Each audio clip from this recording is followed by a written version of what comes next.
Hello friends, welcome to Nirmala Prabhu foods. Veg పులావ్ని చేసుకుందాం. ఒక్కసారి నేను చేసినట్టు చేసి చూడండి, ఎవరైనా సరే చాలా ఇష్టంగా తింటారు. తప్పకుండా మీరు కూడా ట్రై చేయండి. మీకు ఎలా వచ్చిందో కామెంట్ రూపంలో తెలియచేయండి.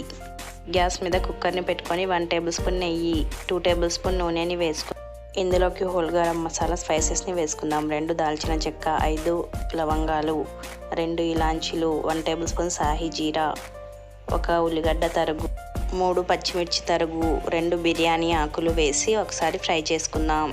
ఇప్పుడు ఇందులోకి వెజిటేబుల్స్ వేసుకుందాం. 2 క్యారెట్ ముక్కలు, 7 నుంచి 8 వరకు బిర్నీస్ ముక్కలు, 1/2 కప్పు పచ్చి బఠానీలను వేసి ఫ్రై చేసుకుందాం.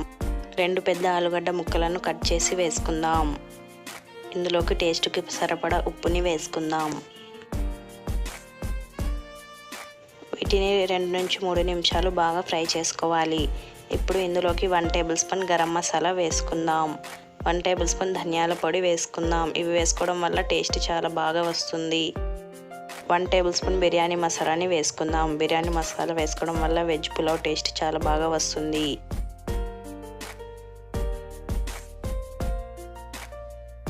ఇప్పుడు ఇందులోకి కొద్దిగా కొత్తిమీర తరుగు, కొద్దిగా పుదీనా తరుగుని వేసి ఒకసారి కలుపుకుందాం.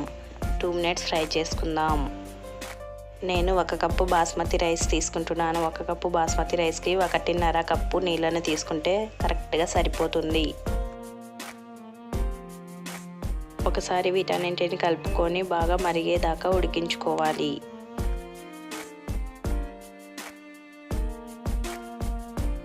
చూడండి, నీళ్ళు బాగా మరుగుతున్నాయి కదా. ఇందులోకి 1 కప్పు బాస్మతి రైస్ని వేసుకుందాం. మీరు నానబెట్టి కూడా వేసుకోవచ్చు, నానబెట్టుకోకపోయినా పర్వాలేదు.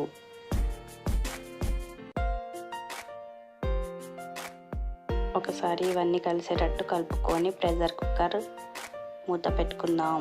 పైనున్న విజిల్ని తీసి మూత పెట్టుకోవాలి. ఇప్పుడు విజిల్ని పెట్టి 2 విజిల్స్ వచ్చాక లో ఫ్లేమ్లో 2 మినిట్స్ అలాగే వదిలేయాలి.